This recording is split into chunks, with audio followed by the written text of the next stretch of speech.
Chapter 10, Decision-Making and Leadership in Groups.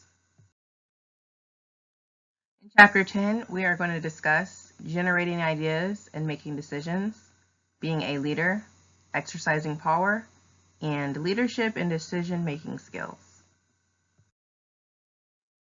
Generating ideas and making decisions.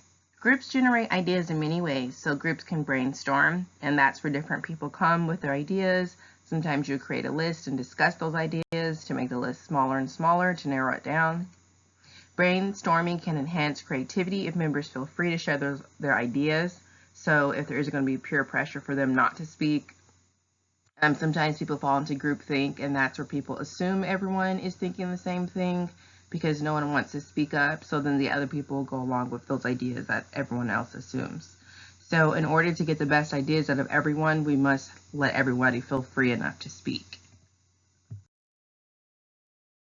Groups can continue to generate their ideas in many ways, and another idea besides brainstorming would be the nominal group technique, and that's where each individual group member will generate their own ideas, maybe write them down silently, everyone has time to think and ponder, and then the group will come together and discuss those ideas. The next way to generate ideas would be idea writing, and that's where each member generates their own ideas. So again, they might think to themselves, ponder, and then they could write that information down on a piece of paper. And if you would share it with one another in the group, then you would basically comment on what someone else said, and then someone else will comment on yours to add to it. And that way you'll find the best of the best, but also with people agreeing on those ideas that are the best. And then you'll come up with a master list, and those will be the ideas that you'll stick with. So other ways that groups can come up with a decision, they can have unanimous consensus, and that's where everybody agrees. You can have a stalemate, and that's where the groups are so polarized or divided that you're not going to come to a conclusion. Like maybe 4 people agree with one way and 4 people agree with a different way, and no one's changing their minds. And then there's a false consensus, and that's an outcome where some members of a group say they support a unanimous decision, even though they really don't. They might just not feel secure with stating that their opinion is different than what the majority of the group thinks. We also have majority rule, and that's more of like a democratic group. So basically, the majority people in the group would come up with a decision. And then we have minority rule, and if you think of like our Supreme Court has 9 justices. So basically those 9 justices could decide on a decision for the entire country.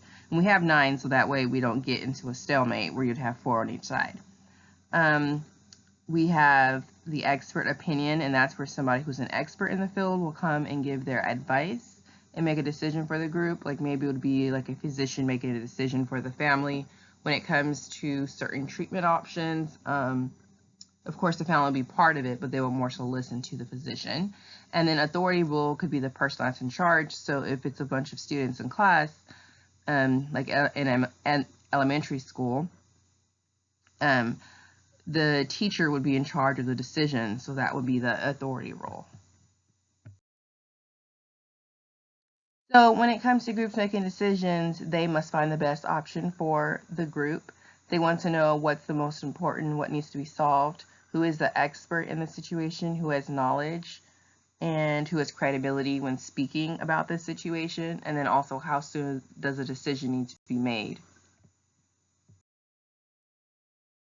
So cultures have an effect on group decision making. There could be individualistic cultures, and that's more of an American culture. We look out for ourselves and maybe for our family members first and foremost, whereas other cultures might be collectivistic, so they want everyone to be looked out for, and that would be like the Haitian community.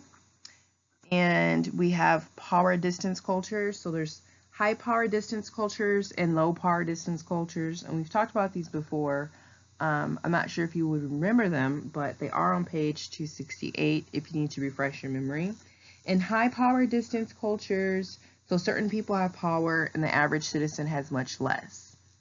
And then we also have low power distance cultures where people value equality and no one person is above other people. And then there's time orientation. So we have monochronic cultures, and that's like the U.S., where we try to avoid wasting time.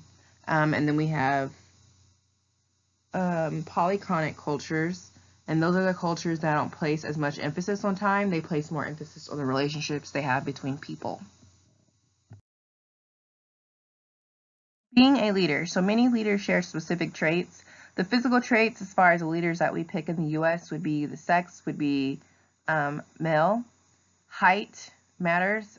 We usually pick leaders that are taller than 6 foot, and usually when people are running for office, we pick the taller person. And also, when it comes to appearance, so somebody that looks clean, maybe somebody that looks like they're expensive, or they know how to take care of business or run a business. And then a lot of the times people will pick a leader that they are attracted to in some way, or that people find classically attractive. Then we have psychosocial traits that we pay attention to. So we want this person, whoever the leader is, to have high self-esteem. We want to be able to look up to them. We also want them to have high self-monitoring. So they're going to monitor the image that they give off to the rest of the country, or maybe everyone else in the group. So they aren't going to say maybe always how they feel. They might just kind of censor that depending on the audience of who they're speaking to. And then we have extroversion. So we want the person to be outgoing, be able to talk to lots of different types of people. We want them to be funny, loud. And then if they're an introvert, sometimes we think that person has anxiety, or it causes us anxiety because we don't know how much to trust the person. Being a leader. So leaders enact distinct leadership styles. We have the democratic, autocratic, and laissez-faire styles. So the democratic style is basically where everybody has a say. It's more about equality. So that can be great because everyone feels like they have their words heard. Then there's the autocratic style, where you have somebody who's in charge. They make the decisions, and they have the responsibility to carry out those decisions.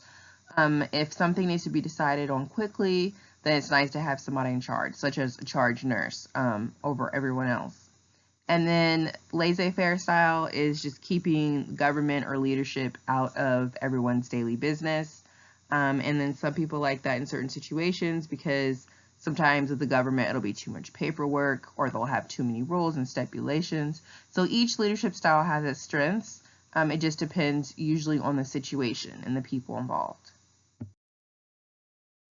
Exercising power. So French and Raven have 6 forms of power.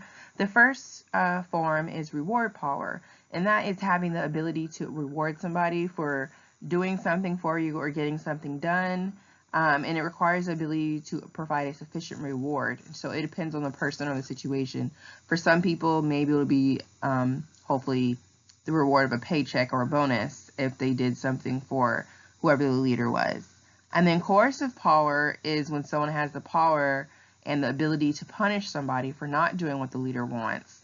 So basically someone being reprimanded for not completing the orders from the leader. Referent power, so that's based on the desire to comply with requests made by people we like, admire, or find attractive. And that could be like a celebrity endorsement, which is why they get so much money for endorsing a product.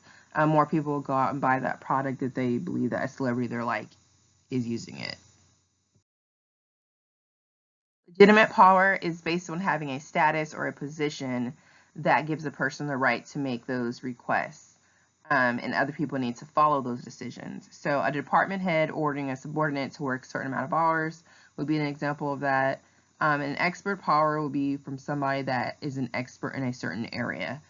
So based on their training, their education, their experience they have, they basically have mastered that topic. Informational power is based on the ability to control access to information. Usually the greatest when the information is valuable and scarce. So it's information that is rare. Some governments will censor the internet, websites, things like that. Like in Korea, I believe sometimes they'll have 2 websites that they can visit, whereas over here we have a lot of websites that we can visit. However, there are websites that do control access to what we're able to view. or they might load certain things slower if they don't really support whatever you're searching. And that has all to do with net neutrality and all of that going on with the government right now. So power depends on the relationships that people have with one another, and it requires recognition, so people have to acknowledge that this person has power and actually have to believe it. Manage conflict constructively. So Blake and Mouton have 5 conflict styles. We have the competing style, and that's where both people have a high value on whatever their beliefs are, but they don't really listen to each other. We have avoiding, and that's where people avoid the conflict, and you don't really have enough concern for the other person, and they don't have concern for you. And there's accommodating style, and that's basically giving in to the person more so, and then you're getting the short end of the stick. And compromising style is where there's like a moderate concern for everyone's needs and desires. So sometimes things are worked out, negotiated, and other times they aren't. And then there's a collaborating style, and that's where both people value each other, and they also value what they want to get out of the situation. And the collaborating style is the best way of working together to make decisions. It is important to avoid groupthink. I mentioned that earlier on in the slides, but basically it occurs when members seem unanimous in agreement despite individual doubts. So people are doubting things in their minds, but they might not say it out loud, so everyone assumes that this is, the ideas of the group, but it might not be. Listen carefully to one another. Recognize that there's barriers to effective listening in groups. You could have noise going on, and if you remember, that is when you're distracted for some reason, bored, stressed, hungry. It could be too loud. There could be other barriers if you don't like somebody, or if you like someone else more, then you have the halo effect where you listen to their ideas more and think it's the best. There's groupthink. There's just a lot of things that could get in the way of listening to somebody carefully. Also, you could get in the way by maybe waiting to reply instead of fully taking in what they're saying. And then there's also practice listening effectively.